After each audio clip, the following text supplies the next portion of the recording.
There is a very specific feeling that hits you on the morning of December 26th. It isn't the joy of the day before, it isn't the warmth of the cocoa or the sound of family laughing in the other room. It is a hollow, sinking feeling in the pit of your stomach. You walk into the living room and you see the aftermath, the garbage bags stuffed with wrapping paper that cost $5 a roll. The plastic packaging of toys that your kids played with for exactly 45 minutes before getting bored. The leftovers drying out on the counter. But the real source of that sinking feeling isn't the mess in your living room. It's the mess that is waiting for you in your banking app. It's the ghost of Christmas past coming to haunt your financial future.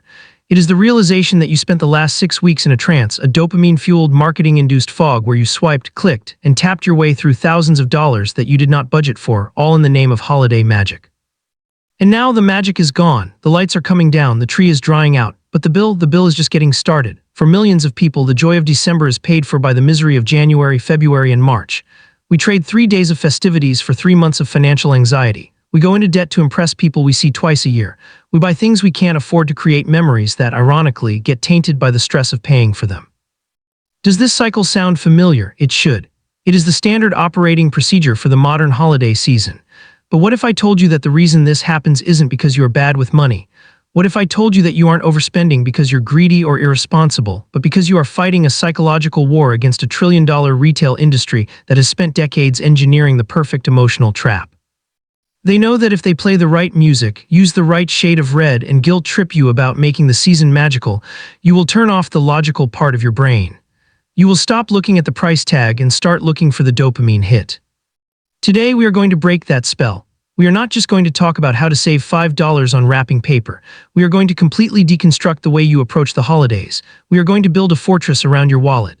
We are going to design a Christmas that feels abundant, looks expensive, and creates genuine core memories, but leaves you with a bank account that is actually higher in January than it was in November. This is not just a budget guide, this is a rescue mission for your future self. We are going to move you from the category of the panic spender to the holiday architect. Because the truth is, a budget doesn't restrict your joy, a budget gives you permission to enjoy it without the hangover. Let's start by addressing the elephant in the room, the expectation inflation.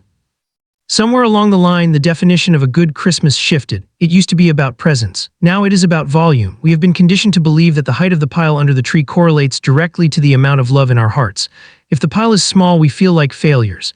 If we don't buy the newest tech, the branded clothes, the limited edition sneakers, we feel like we are depriving our families. This is the first lie we have to kill. You have to divorce your self-worth from your net spend. The most memorable Christmases from your own childhood, if you really close your eyes and think about them, were rarely about the most expensive item. They were about the chaos of the kitchen, the weird games you played with your cousins, the time the dog ate the turkey, or the lights driving through the neighborhood. The stuff is just a prop. And when you realize the stuff is just a prop, you stop paying premium prices for it. So how do we actually execute this? How do we stop the bleeding before it starts? It begins with the zero-based holiday audit. Most people do a budget by saying, I guess I'll spend $500. They pick a number out of thin air, then they go shopping, spend $800 and say, oops, that is not a budget, that is a wish. A real audit starts with a forensic investigation of the ghosts of Christmas past. I want you to pull up your bank statements from last November and December. Look at every single transaction. You are going to find things you completely forgot about. You will see the gifts, yes, but you will also see the hidden killers. The hidden killers are the expenses that destroy a budget because we don't categorize them as Christmas. The Starbucks runs while you were out shopping. The new outfit you bought for the office party because you had nothing to wear. The extra groceries for the potluck. The Uber ride home after the drinks. The shipping fees for the gift you bought too late. The decorations you bought because Target told you that your living room looks sad. When you add up the hidden killers, they often equal or exceed the cost of the actual gifts. If you budget $500 for gifts but ignore the $400 of lifestyle creep that happens in December, you will fail. Your budget needs to be a lifestyle budget, not just a gift budget. Once you have your true number from last year, let's say it was $1,500 total, you have a baseline. Now you look at your current reality. Can you afford $1,500 this year? If the answer is no, you do not use a credit card to bridge the gap. You do not steal from your emergency fund. You cut the number, you set the cap. This year I have $800, period. This number is not a suggestion, it is a physical law, it is a wall. If you hit the wall, you stop.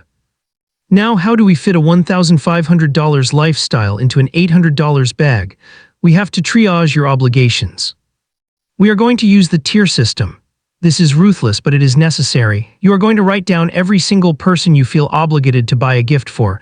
Your spouse, kids, parents, siblings, coworkers, the mailman, the teacher, the neighbors. Now you are going to assign them a tier. Tier 1 is your inner sanctum. These are the people you would take a bullet for: spouse, children, maybe parents. These people get the bulk of the budget. Tier 2 is family and close friends, siblings, best friends, the inner circle. Tier 3 is obligation and social lubricant, the coworker you drew in Secret Santa, the cousin you haven't spoken to in 3 years but who sends you a card, the neighbors. Here is the hard truth: if your budget is tight, Tier 3 gets cut entirely, $0, and Tier 2 gets modified. This brings us to the most difficult part of budgeting, the conversation. The reason we overspend on Tier 2 and Tier 3 is fear. We are afraid of looking cheap. We are afraid of violating the social contract. So we buy a $25 candle for someone we don't even like, just to avoid an awkward moment. You need to have the courage to rewrite the contract. You need to send a text message in October or early November, not December, November. It goes like this: "Hey guys, looking forward to seeing everyone this Christmas. To keep things simple and stress-free this year, we're focusing on spending time together rather than exchanging gifts. Can't wait to just hang out and eat good food." Do you know what happens when you send that text? You think people will be offended. In reality, 95% of them will breathe a massive sigh of relief. They are broke too, they are stressed too. By opting out of the gift exchange, you are giving them permission to opt out too. You are being the leader. You are breaking the chain of reciprocal obligation where you trade $20 bills back and forth in the form of gift cards. Now let's talk about the people you are buying for. Tier 1, the kids. The marketing machine targets children specifically to manipulate you. They weaponize your desire to be a good parent. But remember, children are overwhelmed easily. A child opening 20 gifts is not 20 times happier than a child opening 3 gifts. In fact, usually by gift number 5, they are glazed over, throwing things aside, looking for the next dopamine hit. Implement the rule of 4. Something they want, something they need, something to wear, and something to read. That's it, 4 gifts. This limits your spending, but more importantly, it increases the value of each gift. When there are only 4, they are all special. When there are 50, nothing is special. For the adults in Tier 1 or Tier 2, we need to shift from stuff to consumables. We all have too much stuff. We have clutter. We have gadgets we don't use. Do not add to the clutter. Give things that disappear. Gourmet coffee beans, a bottle of wine, homemade cookies, a fancy olive oil. These are high perceived value items. A $20 bottle of really nice olive oil feels luxurious. A $20 gadget feels cheap. Consumables say, "I want you to enjoy a moment," not "here is an object you now have to find a place for." Now let's talk about the event budget, the food, the parties, the decor. This is where the Pinterest trap kills us. You see the perfect tablescape online, and suddenly you're at the craft store dropping $150 on napkin rings. Stop. Nobody cares about your napkin rings. They care about the vibe. And the vibe is free, the vibe is music, the vibe is lighting. The vibe is you being relaxed because you aren't worried about your credit card bill. For food, never ever host a full meal alone if you are on a budget. The potluck is not a sign of poverty, it is a sign of community. People want to contribute, it makes them feel involved. You make the main dish, the turkey or the ham, everyone else brings a side. This cuts your grocery bill by 70%. And frankly, the food is usually better because everyone brings their specialty. Let's get tactical with the shopping strategy. If you walk into a mall in December without a plan, you are a sheep walking into a slaughterhouse. The stores are designed to confuse you. They move items around. They use loss leaders to get you in the door and then upsell you. You need to be a sniper. You make your list. You find the best price online. You use price tracking tools like Camel for Amazon to ensure the sale price is actually a sale. And here is the golden rule: never buy for yourself in December. This is the one for them, one for me syndrome. You're shopping for your mom, you see a sweater, you buy it for yourself. You must ban self-gifting from November 1st to December 25th. If you want it, put it on your own wish list. If nobody buys it for you, buy it for yourself in January when it's 60% off. Another powerful tactic is the cash envelope method for Christmas. This sounds old school, but it is the only way to physically stop the overspending. If your budget is $800, you take out $800 in cash. You put it in an envelope. When you go shopping, you take the cash. When the envelope is empty, Christmas is over. There is a psychological pain to handing over physical cash that does not exist when you swipe a card. It makes you second-guess every purchase. Is this plastic reindeer really worth $20 of my actual labor? Usually the answer is no. But what if you are reading this and you literally have $0? What if the budget is non-existent?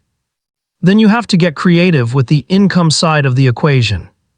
The holidays create unique temporary economies. People are busy, people are stressed, they will pay for help. Can you hang Christmas lights? There are people terrified of ladders who will pay you $100 to put up their lights. Can you wrap gifts? There are people who hate wrapping who will drop off a bag of gifts and pay you to make them look pretty. Can you watch pets? People travel, kennels are expensive. Can you clean? Everyone wants a clean house before the in-laws arrive. You can fund your entire Christmas by solving the holiday stress of other people. This is hustling for the holidays. It turns the season from a drain on your resources into an opportunity. Now I want to talk about the post-Christmas strategy, because this is where the real wealth is built. The day after Christmas, the world goes on sale. Wrapping paper, decorations, cards, lights, they all drop by 70 to 90%. If you want to win next Christmas, you shop on December 26th. You buy the wrapping paper for next year, you buy the cards, you buy the generic gifts.